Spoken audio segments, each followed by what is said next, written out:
오늘은 위선이라는 가면 이렇게 제목을 해보았습니다.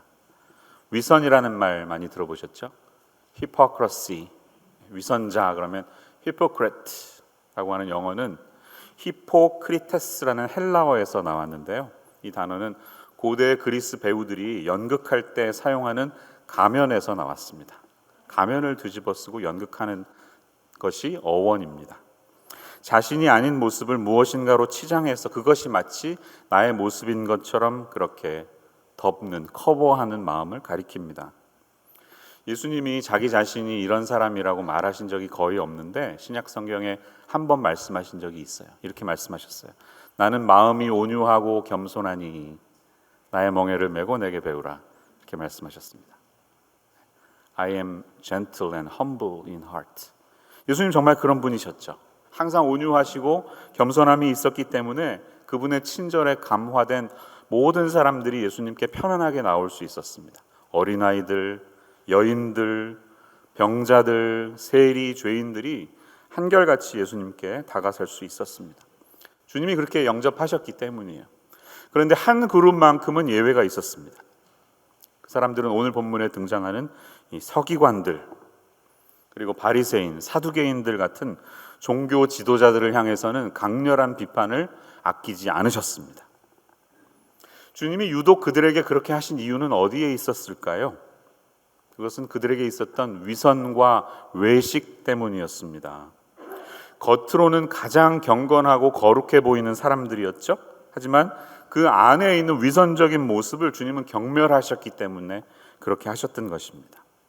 이 설교는 오늘 저를 향한 설교이기도 하고요. 또 우리 그리스도인 모두가 진지하게 받아들여야 하는 말씀이라고 생각합니다. 저와 여러분은 어떻게 하면 사람 앞에서 하는 것이 아니라 하나님 앞에서 외식하지 않는, 위선자가 아닌 주님의 칭찬을 듣는 그런 신앙인이 될 수가 있을까요? 본문에서 주시는 교훈을 두 가지를 통해 살펴보겠습니다. 첫 번째로, 주님의 눈은 다른 사람들이 바라보는 나의 모습이 아니라 하나님 앞에서 정직한 나의 모습을 보고 계신다는 사실이에요. 많은 종교개혁자들의 이후에 구호는 코람데오였습니다. 코람데오라는 라틴어는 하나님 앞에서라는 뜻이죠. 데오가 가시예요. 하나님 앞에서. 그런 마음으로 살아가는 것이 신앙의 본질이라는 사실을 우리는 잘 알고 있습니다. 그런데 잘 안 되죠. 돼야 되는데 잘 안 됩니다. 어떻게 하면 이렇게 할 수 있을까요? 오늘 이 말씀 속에서 찾아야 하겠습니다. 본문에 등장하는 첫 번째 사람은 38절에서 40절에 등장하는 서기관에 대한 이야기입니다. 서기관은 간단히 말하면 유대교의 율법학자입니다. 우리로 말하면 전문적인 신학자와도 같습니다. 당시에는 종교와 정치가 분리되지 않았기 때문에 서기관은 요즘으로 치면 법조인 역할까지 같이 했던 사람이에요. 사회적으로 꽤나 신분이 높은 사람이었기 때문에 사람들은 자기 집안에 서기관이 나오면 가문의 영광으로 알았습니다. 서기관은 영어로 scribe라는 말을 쓰죠. 기록자라는 뜻입니다. scribe. 우리나라 공직에 있는 그 외교부에 있는 외교관 계열의 1, 2, 3등 서기관과는 아무 관계 없습니다. 서기관이라는 말은 구약 다윗 왕 때 처음 나왔는데요. 역사를 기록하고 문서를 관장하는 공직자 신분이었습니다. 그런데 이들의 직업적인 개념이 서서히 바뀌면서 하나님의 율법을 필사해서 손으로 베껴 쓰는 일을 하는 사람을 서기관이라고 불렀습니다. 그런데 그 말씀을 필사하는 데서 그치지 않고 그 율법을 연구하는 율법학자, 또 연구만 하는 것이 아니라 연구한 그것을 사람들에게 가르치는 율법의 선생님, 율법의 최고 전문가가 되었고 그러한 포괄적인 업무를 가리켜서 서기관이라고 불렀습니다. 이 서기관 제도는 바벨론 포로기 이후에 더욱더 활성화되었는데요. 대표적인 사람이 바로 에스라입니다. 요즘 우리가 큐티하고 있죠. 에스라에 보면 율법에 능통한 학자, 학사 에스라 이런 말이 나오는데 거기 나오는 학사나 학자라는 단어가 영어를 보면 scribe라고 기록되어 있습니다. 서기관이죠. 그러니까 서기관은 하나님의 말씀을 기록하고 연구하고 그것을 남에게 가르치는 참으로 존귀하고 영광스러운 직분이라는 것이죠. 동시에 영적인 지도자들이었습니다. 하지만 예수님 당시에 이 서기관들은 시간이 흐르면서 많이 타락의 길을 가게 되었습니다. 입술로는 하나님을 공경하지만 마음은 하나님에게서 멀어진 사람들이 되었습니다. 그들의 율법 정신은 다 놓쳐버리고 율법의 문자에 갇혀서 율법을 백성들에게 가르침으로 율법이 오히려 더 지키기 어려운 무거운 짐이 되었다고 예수님은 말씀하신 적이 있습니다. 그리고 하나님의 백성들을 하나님께로 인도하고 천국으로 가는 길로 인도해야 되는 책임을 가진 사람들이었는데 도리어 천국문을 닫아버리고 자기들도 들어가지 않으면서 들어가려고 하는 사람들도 못 들어가게 막는 그런 사람들이라고 주님은 강렬하게 비판하신 적이 있습니다.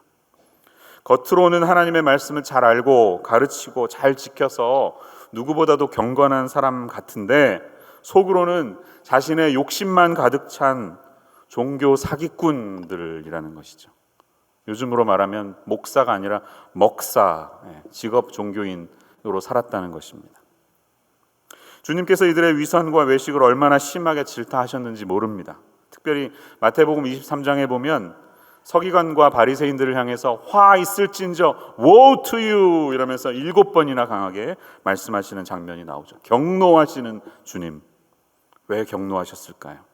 이 사람들은 예수님 당시에 가장 거룩해 보이는 사람들이었지만 겉모습만 그랬기 때문입니다. 제가 거룩해 보인다고 했지 거룩한 사람들이라고 말씀드리지는 않았습니다. 경건의 모양을 잘 갖춘 사람들이었지만 경건의 능력에 대해서는 잘 모르겠습니다. 이 겉으로 드러나는 이 사람들의 외면적인 모습을 관찰하시는 주님, 그 주님의 의도를 살펴보면서 우리는 무슨 말씀을 하시는지 볼 수가 있습니다. 38절에서 40절의 내용을 세 가지로 나눠서 볼 수가 있는데요. 처음에는 긴 옷을 입고 다니는 것과 시장에서 사람들의 인사를 받는 것과 회당에서 잔치 자리에서 높은 자리에 앉는 것을 원하는 사람들이다. 주님이 이렇게 말씀하셨습니다. 여러분, 옷이 길면 아무래도 사람들이 더 주목하지 않겠습니까? 세례나 성찬이나 장례가 있으면 제가 가운을 입고 집례를 하는데요. 그렇게 되면 제 마음에 그런 부담이 있습니다. 굉장히 튀어 보이는데 하는 마음이 있습니다. 더 조심스러워집니다. 내가 이 옷을 입고 거룩한 척 하기 위해서 입는 것은 아닌가 하는 이 주님의 이 말씀이 떠오릅니다. 이 사람들은 회당에 모일 때도 자기들에게 지정된 약간 다른 사람보다 높은 자리가 있었다는 것이에요. 그 지정석에 앉는 것을 즐겼다는 것입니다. 여러분 믿기지 않으실 테지만 아주 오래전에 한국교회에도 당회원들, 장로님들이 앉는 장로석이 있었습니다. 어떤 교회는 가운을 그날 주일마다 입고 들어가는 교회도 있었습니다. 지금은 전설처럼 들리시겠지만 사실입니다. 이런 모습이 없어진 것은 참 다행이죠. 마태복음 23장 5절에서 7절 말씀을 보면 예수님께서 이런 말씀을 하시죠.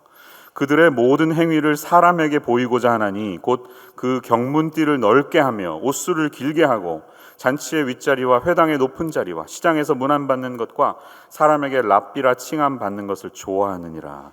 이렇게 지적하셨습니다. 자, 여기에 우리에게 좀 낯설은 단어가 등장합니다. 그것은 경문이라는 단어와 옷술이라는 단어예요. 이게 무슨 뜻일까요?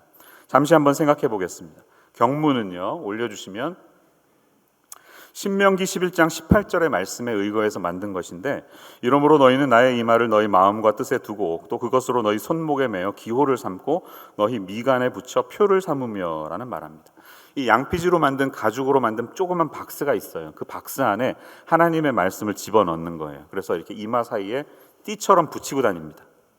그리고 이 팔에 주로 심장이 가까운 쪽에 둘둘둘 띠를 감아요. 그렇게 해서 기도할 때 하라는 거예요. 하나님의 의도는 뭘까요? 말씀을 늘 마음에 새기고 말씀을 가까이 하라는 뜻이죠. 말씀이 내 여기 붙어있는 것처럼 늘 말씀 속에서 살라, 이런 의도였습니다. 그런데 정신은 사라지고 형식만 남게 되죠. 시간이 흐르면. 옷술은 무엇일까요? 옷술은 테슬입니다. 테슬, 영어에. 민수기 15장 38절에서 41장의 내용에 근거해서 하나님께서 옷단 귀에 청색끈을 단 귀의 술에 더하라는 것입니다. 왜?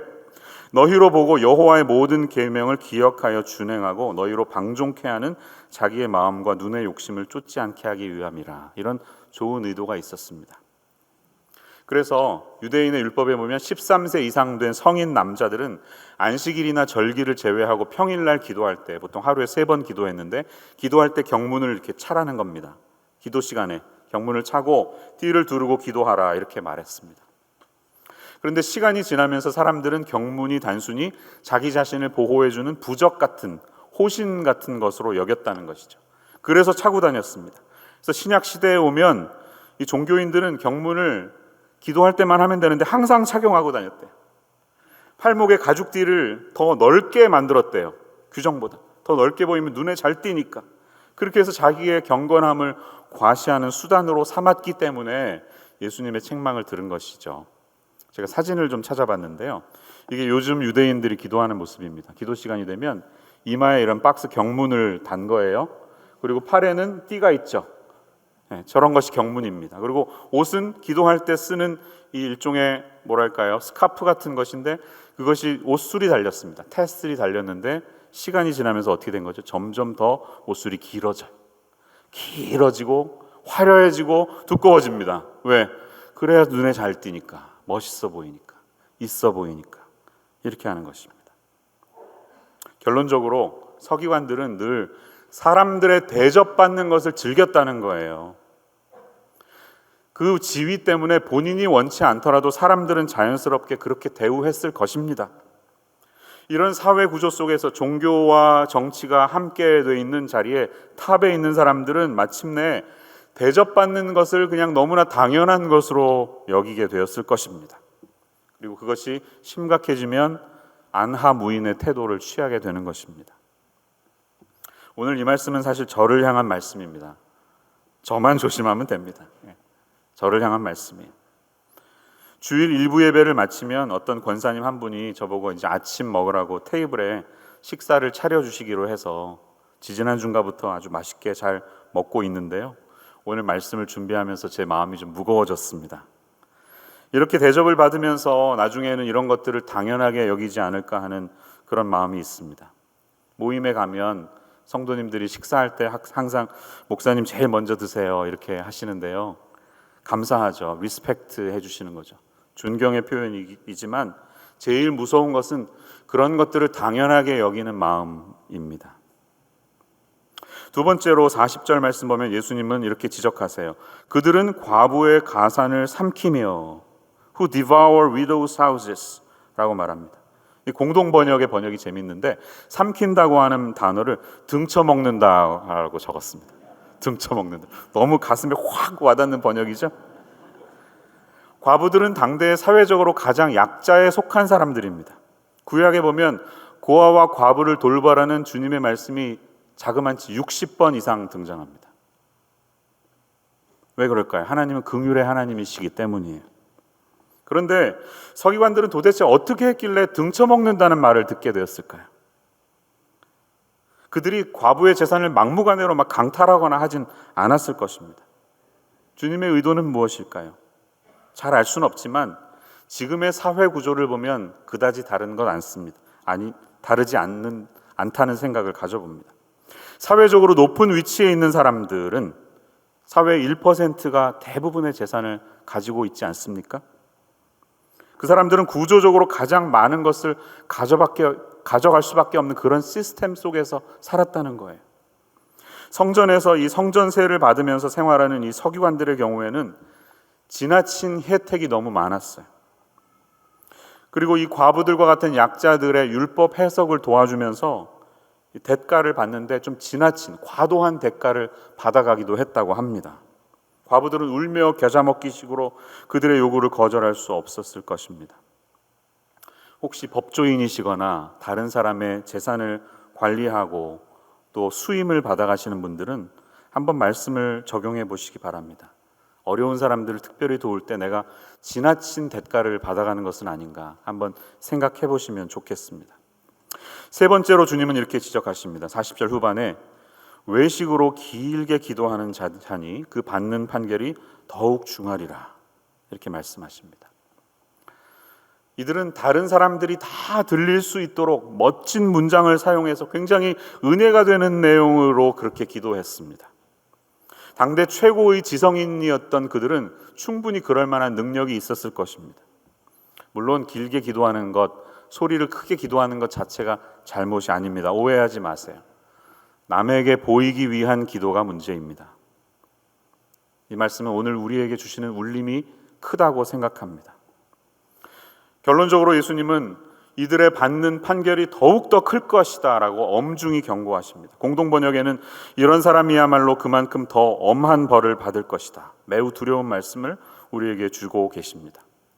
내가 지금 남들에게 대접받는 위치에 있다고 해서 우리가 결코 자랑할 것이 아님을 우리는 기억해야 합니다. 세상은 남에게 인정받는 것을 기준으로 사람을 평가하죠. 얼마나 많은 사람들이 당신에게 리스펙트 하느냐를 가지고 성공했느냐 그렇지 않느냐를 나누지만 하나님의 기준은 다르다는 사실을 기억하셔야 합니다. 이것이 혹시 나와는 관계없다 느끼시는 분들은 이런 시각으로 인생을 한번 돌아보시기 바랍니다. 첫 번째 시각은요, 하나님의 심판이 반드시 종말에 있다는 사실이에요. 지금 당장은 여러분들이 남들이 부러워하는 자리에 계실지 몰라요. 누구나 다 존경하는 자리에 있는지 모르겠습니다. 그러나 그것은 다 지나가고 맙니다. It all goes past by. 결국은 마지막 때 하나님으로부터 받는 판단, 그것이 제일 중요하다는 사실을 잊지 마세요. 다른 하나는 하나님의 심판이 지금 비밀스러운 방식으로 이미 그런 사람들의 삶 가운데 이루어졌다는 사실을 알아야 합니다. 구체적으로 말씀드리면 서기관 같은 사람들, 그런 태도로 사는 사람들에게는요, 참된 하나님의 샬롬의 평강과 안식이 없습니다. 이미 그들은 하나님의 벌을 받은 상황입니다.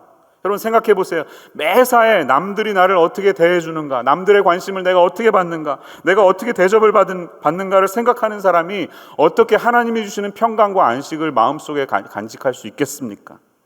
자기를 대접해 주지 않는 곳에서는 대접받으려고 신경을 매일매일 쓰면서 조금만 못마땅하면 너 내가 누군지 알아, 이런 사람이 얼마나 많아요. 대접을 해주는 곳에서는 그런 대접을 끝까지 놓치지 않기 위해서 죽을 때까지 애를 쓰지 않습니까? 마지막까지 대접받는 사람이 되기 위해서, 심지어는 자기가 죽을 때도 내 장례식에 많은 사람이 와야 될 텐데 하면서 눈을 감을 것입니다. 서기관처럼 높은 지위에 올라가서도 남에게 대접받는 것에 신경 쓰지 않고 하나님만 바라보면 되지 않겠냐, 이렇게 물으실 수도 있습니다. 세상에서도 인정을 받고 하나님으로부터 인정을 받으면 얼마나 좋겠냐, 이런 말씀이죠. 네, 굉장히 아이디얼하고 이상적인 생각이십니다. 여러분들의 삶이 그렇게 되었으면 저도 좋겠습니다. 불가능하지는 않지만 굉장히 어렵고 쉽지 않은 길임을 잊지 마세요. 그래서 예수님은 좁은 문으로 들어가기를 힘쓰라고 말씀하셨습니다. 멸망으로 들어가는 문은 더 크고 길이 넓기 때문에 편안하게 갈 수 있습니다. 하지만 그것은 멸망으로 끝나요. 그렇게 사는 삶은 쉽지 않습니다. 좁은 문입니다. 또 내 보물이 마음에 있다고 지적하신 말씀을 기억하세요. 물질을 쫓다 보면 하나님을 섬기기가 어려워집니다. 성전에서 지금 서기관들을 향한 설교를 끝내신 주님은 조금 카메라 앵글을 옮겨서 장면을 바꿔서 주변에 헌금함에 있는 사람들의 헌금하는 모습을 지켜보고 계십니다. 여기에 우리 두 번째 포인트가 있습니다. 우리가 하나님 앞에 외식하지 않는 신실한 신앙인이 되려면 주님의 눈은 헌금의 액수가 아니라 헌금하는 사람의 마음과 자세를 보고 계신다는 사실을 알아야 합니다. 41절에서 44절 말씀은 한 가난한 과부의 헌금하는 장면을 지켜보시면서 주님이 하신 말씀이죠. 예수님이 예루살렘 성전의 헌금함들의 맞은편에 어느 한쪽에 앉으셔서 지나가는 사람들이 헌금하는 모습을 관찰하고 계십니다. 이 당시의 성전은 스룹바벨이 재건한 성전을 헤롯이라는 왕이 다시 증축했던 성전이죠. 증축하면서 담을 만들었습니다. 사람들이 들어가고 들어갈 수 없는 구역을 만들었어요. 원래는 담이 없었는데 담이 생겼어요. 그 중에 이방인의 뜰이라는 곳도 있었고요. 그래서 이방인들이 거기에서 장사도 하고 약간 홀같이 편안하게 있는 곳도 있었지만 여인의 뜰이라는 코트가 생겼습니다. 여인들은 여기까지는 들어올 수 있지만 그 이상 성전 그 더 중앙으로 가는 액세스는 불가능했다는 것이죠. 근데 그 여인의 뜰 주변에 13개의 헌금함이 있었다고 합니다. 그런 이유는 항목별로 다른 헌금함이 있었던 것이에요. 감사헌금, 11조 넣는 헌금, 예를 들면 그렇게 종류가 달랐다는 것이죠. 이 헌금함은 나팔처럼 생긴 입구가 있습니다. 트럼펫처럼 생겨서 그 13개의 헌금함이 지나가면서 사람들이 자기가 원하는 헌금을 했던 것입니다. 그런데 주님이 그 장면을 보시는 것이에요. 근데 어떻게 보시냐 하면 무리가 어떻게 헌금함에 돈 넣는가를 보실세, 이렇게 말하고 있습니다. He sat down opposite the treasury and watched the people putting money into the offering box. 근데 어떻게 넣는가, how를 보시지 how much를 보시지 않았음을 기억하세요. 얼마를 넣는지 보시는 게 아니에요. 어떻게 넣는지를 보고 계십니다. 헌금하는 사람의 마음가짐과 자세를 보신다는 것이죠. 부자들은 많은 돈을 넣었지만 가난한 과부는 2렙돈, 다시 말해서 한 고드란트를 넣고 있는 것을 보시면서 칭찬하시는 거예요. 자, 렙돈은 뭐고 고드란트는 뭔가 좀 알아야 되겠죠. 제가 사진을 준비했습니다. 렙돈은요, 브론즈로 만들었습니다. 동으로 만든 거예요. 청동인지 황동인지 모르겠지만 당시에 가장 싼 화폐의 단위, 낮은 가치를 갖고 있는 단위입니다. 그런데 이게 이제 한 고드란트가 되는데요.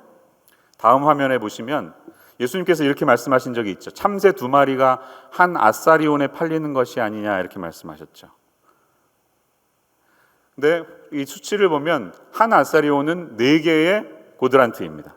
쿼러 고드란트가 합해지면 한 아사리온이 되는 거예요. 2렙돈이 한 아사리온이에요. 다시 말하면 2렙돈의 가치는 참새 반마리예요. 참새 반마리. 참새 반마리 누가 먹겠습니까? 겨우 그냥 기별할 수 있는, 점심으로 치면 제일 미니멀하게 먹을 수 있는 거 있잖아요. 한국으로 치면 편의점 삼각김밥 1개, 제일 싼 사발면 이렇게 먹는 것. 김밥 천국에 들어가서 제일 싼 김밥 하나 시켜서 그냥 물만 마시는 것. 미국으로 치면 치즈버거 그냥 하나 오더는, 프라이는 안 시키고요. 그냥 물하고 치즈버거 1개 주세요. 이렇게 먹는 돈입니다. 겨우 한 끼 먹을 수 있는 돈. 그런데 이 2렙돈을 바친 과부에 대한 예수님의 평가는 놀랍습니다. 뭐라고 그러세요? 이 가난한 과부는 헌금함에 넣는 모든 사람보다 많이 넣었대요. 말이 안 되죠, 산술적으로. 부자들은 막 데나리온도 넣고요. 하루 임금에 해당하는 데나리온, 그거보다 128분의 1밖에 안 되는 이 작은 돈을 넣은 그 과부를 더 칭찬하고 계신 예수님의 모습이 무슨 뜻일까요? 주님은 44절에서 이렇게 설명하십니다. 그 사람들은 다 풍족한 중에서 넣었지만 이 사람은 가난한 중에서 자기의 모든 소유, 생활비 전부를 넣었다, 이렇게 말씀하십니다. 그녀가 할 수 있는 모든 것을 다해서 드린 것이에요. 자, 지금 이런 말씀을 들으시면 이제 여러분 마음이 불편해지기 시작하시죠? 결국 생활비 전부를 넣은 과부처럼 헌금 많이 하라는 말씀이구나, 이렇게 해석합니다.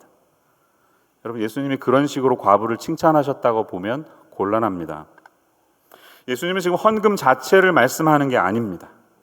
여러분, 헌금에 대해서 우리가 기본적으로 오해하는 게 있어요. 액수가 크면 하나님이 더 좋아하시겠지, 이렇게 생각합니다. 물론 교회를 운영하는 분들의 입장에서는 적자 걱정을 안 해도 되니까 운영하는 분들은 좋아하겠죠. 하지만 하나님은 세상의 주인이십니다.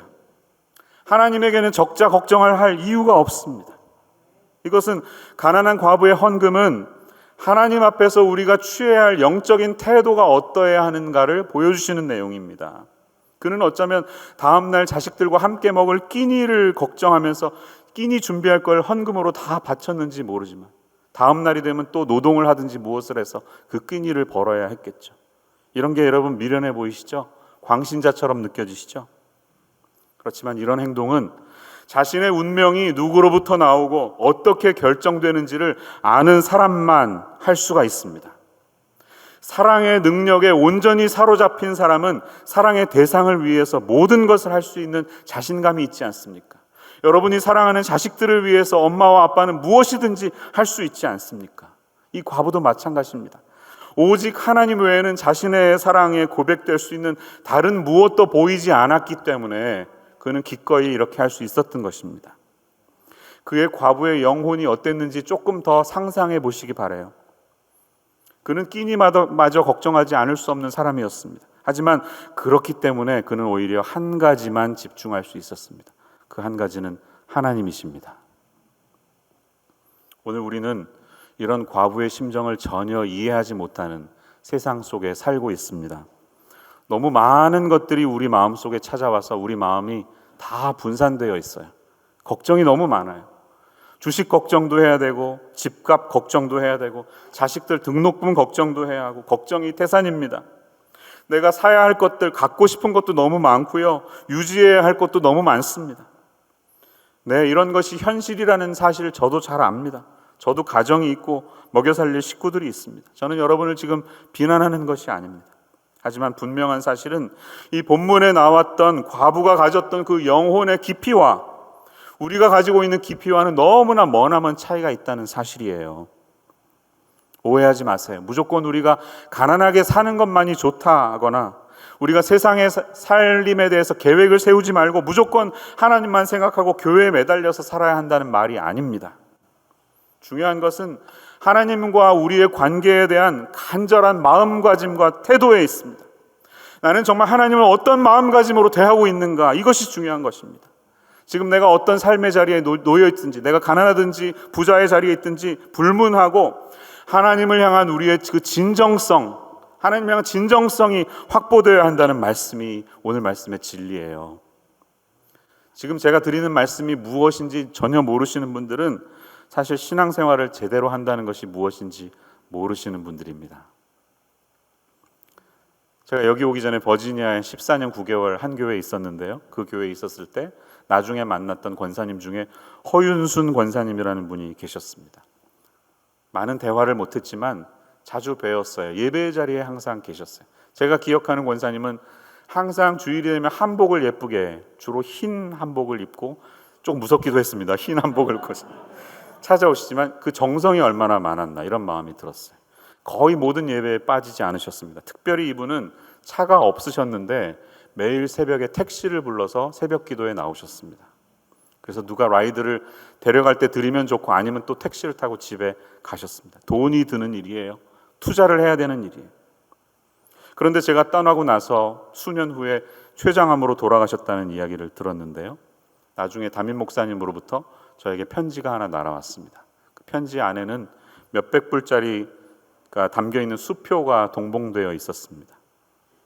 알고 보니까 권사님이 돌아가시기 전에 큼직한 봉투를 목사님에게 전해주시면서 본인이 기도하고 있는 선교사님들을 위해서, 또 목회자 사모님들을 격려하기 위해서 그 헌금을 담임 목사님께 드리면서 좀 전해달라고 부탁하셨기 때문에 자기는 그냥 심부름하는 거라고 이렇게 말씀하셨어요. 아니, 나랑은 큰 관계도 없었는데 저를 어떻게 안다고, 그 마음이 전해져 가지고요, 제가 얼마나 마음이 좀 그랬는지 모릅니다. 뒷바지 타기가 정말 힘들 정도로 그 마음이 전해져서 참 황송한 부담을 느꼈습니다. 그런데 알고 보니까 더했어요. 이분은 은퇴하시기 전에 DC에 있는 자그마한 가게를 운영하셨는데 자그마치 28번이나 강도의 위협을 맞아가면서 모았던 돈이었다고 합니다. 그 이야기를 들으니까 도저히 수표를 입금하고 싶은 마음이 안 들 정도로 그런 황송한 마음이 저에게 느껴졌습니다. 그분이야말로 이 본문에 등장하는 과부와 같은 분이 아니었을까 하는 생각을 해봅니다. 사랑하는 여러분, 오늘 우리는 어떤 마음으로 하나님을 섬기고 헌신하고 있습니까? 왜 서기관들은 경문의 띠를 더 넓게 만들고 옷수를 길게 늘리고 다녔을까요? 밖으로부터 주어지는 임프레션, 남들이 보는 나의 모습에 대한 이미지를 관리하기 위함이 아니었겠습니까? 우리의 교만한 마음은 바로 거기에서 시작됩니다. 남들로부터 인정받고 싶은 마음, 그것입니다. 그래서 우리는 신앙생활하면서 눈에 띄는 곳에 있기를 좋아하고 내 목소리가 크게 들려지는 것을 즐깁니다. 사람들이 내 목소리를 좀 들어줄 수 있도록 그런 자리에 있는 것을 원합니다. 제발 내가 하고 있는 이 일을 좀 여러분들이 알아주셨으면 좋겠다는 마음이 우리에게 가득합니다. 제가 아까 성전에 위치했던 헌금통이 나팔관처럼 생겼다고 말씀드렸죠. 이렇게 생겼습니다. 재현한 사진인데요. 실제로 이렇게 튜바처럼 입구가 넓어서 동전을 집어넣으면 굴러가면서 소리를 내겠죠. 근데 여러분, 무게가 무거운 값비싼 동전을 집어넣으면 어떻게 소리가 날까요? 고르릉 쾅 이렇게 떨어질 겁니다. 요란한 소리가 납니다. 랩돈 같은 돈을 떨어뜨리면 숑 하고 떨어질 겁니다. 별 소리가 안 납니다. 부자들은 아마 그 큰 소리를 즐기면서 헌금했을지 모릅니다. 무거운 돈을 헌금하면서 고르릉 쾅 이러면서 자기 자신의 의로움을 느꼈을지 모릅니다. 우리는 얼마나 어떤 소리를 내면서 지금 신앙생활을 하고 있습니까? 사순절을 보내고 고난주간을 준비하면서 저와 여러분은 예수님께서 걸어가신 길을, 그분이 살으셨던 삶을 더욱더 깊이 묵상을 해야 할 텐데요. 그분은 강하게 소리를 내시면서 우리를 구원하지 않았음을 기억해야 할 줄로 믿습니다. 이사야서 53장 6절 7절 말씀은 이렇게 말씀하죠. 우리는 다 양 같아서 그릇 행하여 각기 제 길로 갔거늘 여호와께서는 우리 무리의 죄악을 그에게 담당시키셨도다. 그가 곤욕을 당하여 괴로울 때에도 그 입을 열지 아니하였으며 마치 도수장으로 끌려가는 어린 양과 털 깎는 자 앞에 잠잠한 양같이 그 입을 열지 아니하였도다. 기도하겠습니다. 하나님 아버지, 주님을 섬기는 저희의 마음의 자세를 다시 한번 돌아보는 이 시간이 되기를 원합니다. 사람들이 나를 어떻게 생각할까? 여기에 관심을 기울이는 것보다 하나님께서 나를 어떻게 보실까에 주목하는 인생이 되게 하여 주시옵소서. 우리의 마음과 진정성을 보시는 하나님 앞에 가난한 과부의 심정으로 하나님 외에는 오직 소망이 없고 주님과 함께하는 것 이상 더 큰 기쁨이 내게는 없습니다. 이렇게 우리의 분주한 삶의 마음과 자세들을 다 떨쳐버리고 오직 주님 안에 있는 것을 기뻐하며 그 안에 머물기를 즐거워하는 우리들의 삶이 되게 하여 주옵소서. 예수님 이름으로 기도합니다. 아멘.